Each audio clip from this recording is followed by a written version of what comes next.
ఒక్క షూట్ కోసం 4000 రూపీస్ అయితే ఖర్చు పెట్టాను. హలో గైస్, ఎప్పటి నుంచో యూట్యూబ్ ఛానల్ స్టార్ట్ చేద్దాం అనుకున్నా. సో ఫైనలీ ఆ డే అయితే వచ్చేసింది. ఇంకా నేను మమ్మీ షాపింగ్ అని చెప్పి రెడీ అవుతుంటే ఇంకా బ్రూనో చూడండి ఎలా చూస్తున్నాడో, వీళ్ళు ఎక్కడికో వెళ్తున్నారు నన్ను వదిలేసి అన్నట్టు చూస్తున్నాడు. వాడికి అర్థమైపోయింది. ఇంకా నేను మమ్మీ ర్యాపిడో బుక్ చేసుకొని ఇంకా స్టార్ట్ అయిపోయాము. మేమైతే సౌత్ ఇండియా షాపింగ్ మాల్కి అయితే వచ్చేసాము. వాళ్ళు ఒక్కొక్క శారీ చూపిస్తూ ఉన్నారు. వాళ్ళు శారీస్ చూపిస్తున్నా కూడా నా మైండ్ అంతా కూడా ఫుల్ టెన్షన్ అనమాట. ఎందుకంటే ఓన్లీ 1 డే ఉంది నా షూట్కి.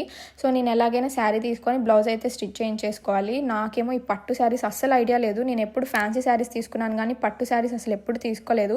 ఎన్ని శారీస్ చూసినా నాకు సెట్ అవ్వదు, అసలు ఆ షూట్కి సూట్ అవ్వదు. ఇదే నా టెన్షన్. ఏది పెట్టుకొని చూసినా ఓల్డ్గా కనిపిస్తుంది. అసలు ఎట్లా చూసుకున్నా కూడా నాకు అసలు నచ్చట్లేదు ఎన్ని పెట్టుకొని చూసినా. ఇంకా ఫైనల్లీ ఒక శారీ అయితే ఓకే చేసేసి తీసేసుకున్నాను. ఇంకా నేను మమ్మీ అలా తినడానికి అని చెప్పి ఐస్ క్రీమ్ తిందామని చెప్పి వచ్చాము. ఇంకా ఐస్ క్రీమ్ నేను అండ్ మా మమ్మీ సుగంధ చెప్పుకున్నారు. ఇంకా నేను 2 స్పూన్స్ తిన్నాను అంతే. ఇంకా నాకు తినాలనిపిక మా మమ్మీకి ఇచ్చేసాను. నేనైతే సుగంధ ఒకటి ఆర్డర్ పెట్టుకొని తాగేసాను అనమాట. ఇంకా ఇంటికి వెళ్ళిపోదామని ఇంకా స్టార్ట్ అయిపోయాము. ఇంకా ఇంటికి రాగానే చూడండి బ్రూనో ఎంత ఎగ్జైటెడ్గా ఫీల్ అవుతున్నాడో. అసలు అటు మా మమ్మీ దగ్గరికి నా దగ్గరికి ఫుల్ ఎగ్జైట్ అయిపోతున్నాడు.